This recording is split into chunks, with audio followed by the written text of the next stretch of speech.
que é o quê? Um contexto histórico. É Europa, né? Europa, contexto histórico. E o legal é que a Europa, porque o Império Romano comandava, né, aquela parte toda ali, eles abocanharam todo mundo ali na Europa, e eles abocanharam também aquela parte lá ali do continente asiático, onde está Israel. Né? Abocanharam ali. Até da África, né? Sim, e aí é o seguinte, quando você chega lá, você vê uma cidade, por exemplo, chamada Cesareia Marítima, né? Porque era a cidade dos Césares, né? Que quem comandava? Quem comandava era o Império Romano. Como que os caras comandaram tudo, né? A arquitetura, né? Do tempo de Jesus, Herodes, por exemplo, era o Império Romano que comandava. Como esses caras foram grandes, né? E como se desfacelaram. Né? Biblicamente também estava já, né, a profecia que eles viriam e tal. É claro que nós tivemos outros impérios, né, como o Império Bizantino, o Império Otomano, enfim, tal, Império Romano, tal, e, enfim. E a Bíblia tem mais uma que diz que no fim dos tempos nós tem mais profecia aí para esse finalzinho. E essa nós não vimos ainda. Tá bem Apocalipse, né? Sim. Eu diria que é uma questão de tempo, né? Olha só para deixar todo mundo aí com a pulga atrás da orelha. A Bíblia diz assim: quando Jesus Cristo subiu no Monte das Oliveiras, perguntaram: quando você vai voltar? Aí ele disse: ninguém sabe o dia e a hora. Mas fique atento aos sinais. E quando a figueira brotar e der os seus ramos, sabei que está próximo o verão. E que não passará dessa geração sem que todas essas coisas se cumpram. A figueira, na Bíblia, é Israel. Em vários trechos, Israel é a figueira. Né? Inclusive, Jesus corta a figueira, lança fora, né? Ela seca. É o povo de Israel que não aceitou Jesus, que foi cortado fora, lançado, enfim. Depois retornou e tal. E ele fala que a figueira ia brotar de novo e tal. E a figueira voltou em 1948. E a Bíblia diz que não passaria dessa geração. E nós estamos aí com 75 anos de Israel. Israel fazendo agora 75 anos. Biblicamente falando, claro que há controvérsias. Uma geração bíblica é 70, quando muito 80, com cansaço e enfado.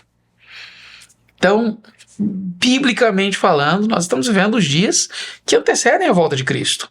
E o interessante é que o judeu espera o Messias, o cristão espera Jesus e o muçulmano também. Ele espera o Messias deles, né? Então, quer dizer, está todo mundo esperando. Não é uma coisa só do cristão. Isso significa que a qualquer momento, com tudo isso que nós estamos vivendo, né? Com ChatGPT, né? Aparece aí, né? Olhei para minha esposa e falei: até você tá no robozinho? Ela falou assim: claro, tá todo mundo usando isso aqui para técnica de venda. Eu falei: poxa vida. Hoje em dia, como professor, outro dia eu fiz uma aula, eu tinha que elaborar um conteúdo talvez para meus alunos.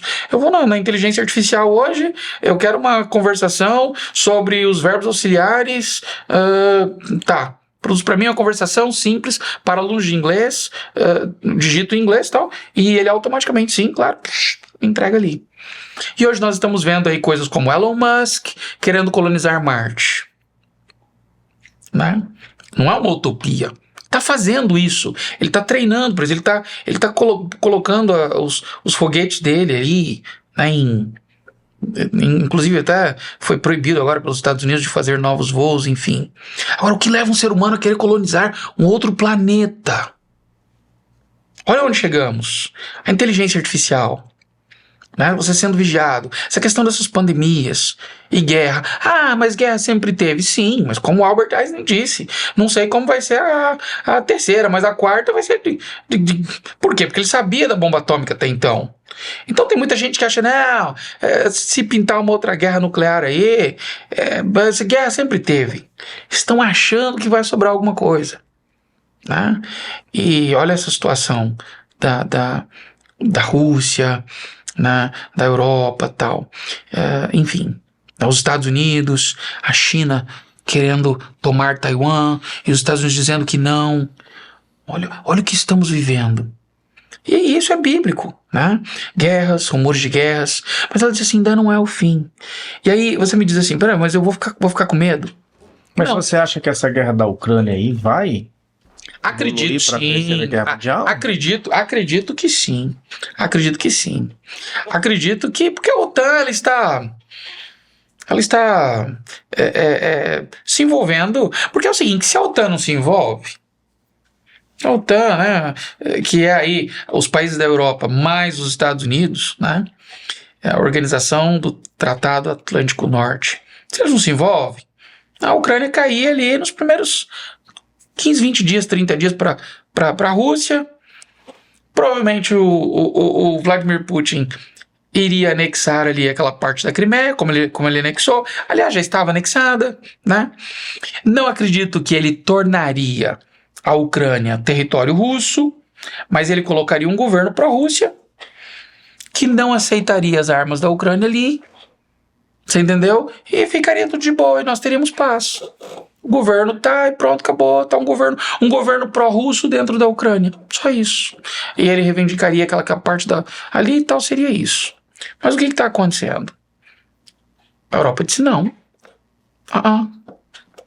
E eles estão ajudando e financiando, fazendo o que nós chamamos aí de uma guerra por procuração, né? Eu assisto bastante aquele canal Hoje no Mundo Militar. Canal muito, muito bem feito, muito, muito bem elaborado, né? E é uma guerra de procuração.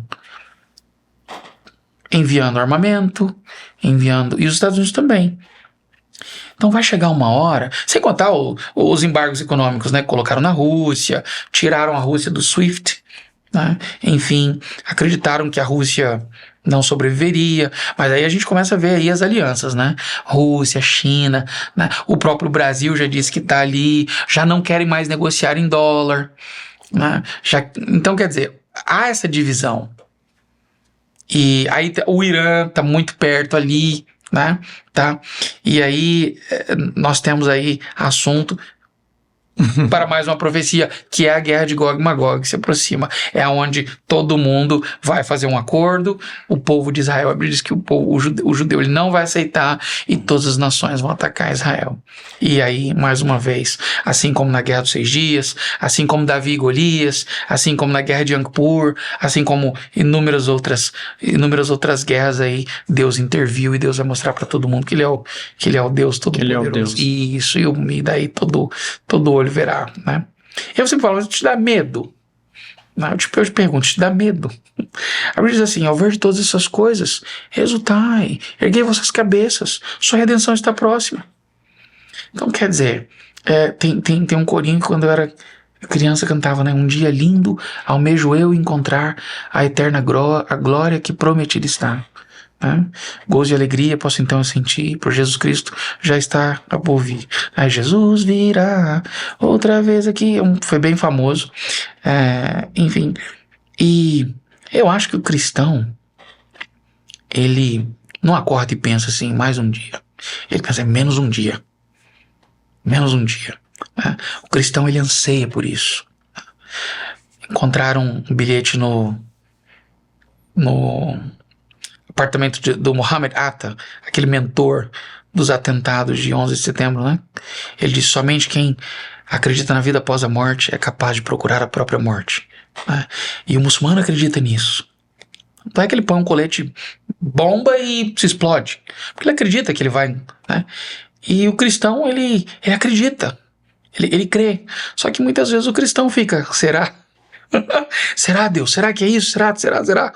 Não, eu tenho total convicção que sim, que nós temos a vida eterna, tô tranquilo. Como Paulo diz, viver para mim é Cristo, morrer para mim é ganho. É lucro? Ele sabia. Eu tô no lucro. É exatamente isso. É lucro. O cristão não tá perdido. Enfim, acho que temos que fazer a nossa parte, temos que nos defender, ninguém aqui vai procurar a morte, enfim e tal. Mas é aquela coisa, quando vier, quando Deus chamar, né? Chamou a minha vez. Eis-me aqui, Senhor. Eis-me aqui, né?